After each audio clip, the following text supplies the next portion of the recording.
Akka nama dhageenyee utuu hin ta'in dhageenyee ittiin jiraachuun ittiin deddeebi'uun haaluma amantootaa keessa jiraataa jechuudha. Namni tokko ijoolleen tokko dhalattee hin guddattu jedhamu. Nama guddatti namni tokko immoo baratee jijjiiramuu qaba. Of jijjiiruu qaba. Haala keessa jiru guddachuu qaba. Dagaaguu qaba. Waan hundumaa ta'uu qaba jechuudha. Akka dhaloota akka generation yookaan uumama keessatti kan dubbatamu jechuudha. Kanaaf nutis immoo dhageenyee namoota warri dhageenyetti illee dhannee himnee akka uummanni hundumtuu sagalee isaa dhaga'udha. Bara kana garuu fudhattan namni sagalee waaqayyoon dhageenye hin jiru. Baala lafaatti dhaga'eera.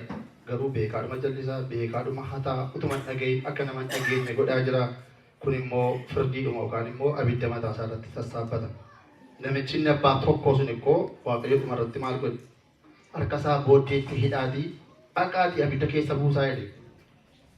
Sabbaan makiliitii tokko dhaqee isa awwaale sana sila isinitti meentu. Abbaan keenya isinitti majeeru.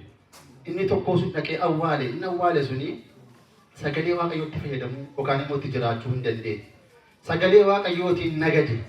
Sagalee waaqayyoon jiraachuudhaaf inni hin barbaanne. Inni yaada isaatti waan waaqayyoo jedhe bakka kan natti kenname kanuma eega malee an biraan godhu kan jedhudha. Garuu inni maal jedhe? Ati namicha hamaanana, ati namicha wanta xiqqoodhaan kan hin amanamne harkasaa isa inni qabu harkaa fuudhaa jedhe. Isa tokkitti inni qabu harkaa fuudhaati isa abbaa fudhaniif kennaa jedhe. Isa qabuuf itti dabalama, isa hin qabne immoo irraayyuu hin fudhatamaa jedhe. Kennaan nuu kennameera hunduma keenyaaf. Kennaan nuu kennameera, waaqayyo nuu kenneera. Tokkoof akka inni araarsuuf kenne, tokko akka inni dubbatee dhageessifatuuf kenne, tokko akka sagalee kenne, waan baay'ee nuu kenne waaqayyo.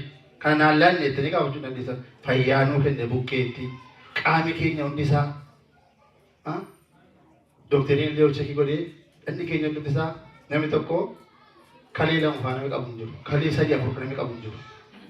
Tokko bareecha uume jechuudha Kiristoos. Kanaafi aangoo kanatu na jalaa hir'ate jechuun dandeenya. Yeroo kana namicha sana maal jedhe? Ati wanta xiqqoodhaan kan hin amanamne qabaa booddeetti harka isaa hidhaatii bakka abidda hin dhaamne dhaqaa keessa buusaa jedhe Kiristoos. Namichi suni akka qalbiitti jechuudha. Isheenni qabu tokko sana illee irraa fudhatamee isa immoo dhaqanii abidda keessa buusan jechuudha. Si'ool keessa buusan jechuudha.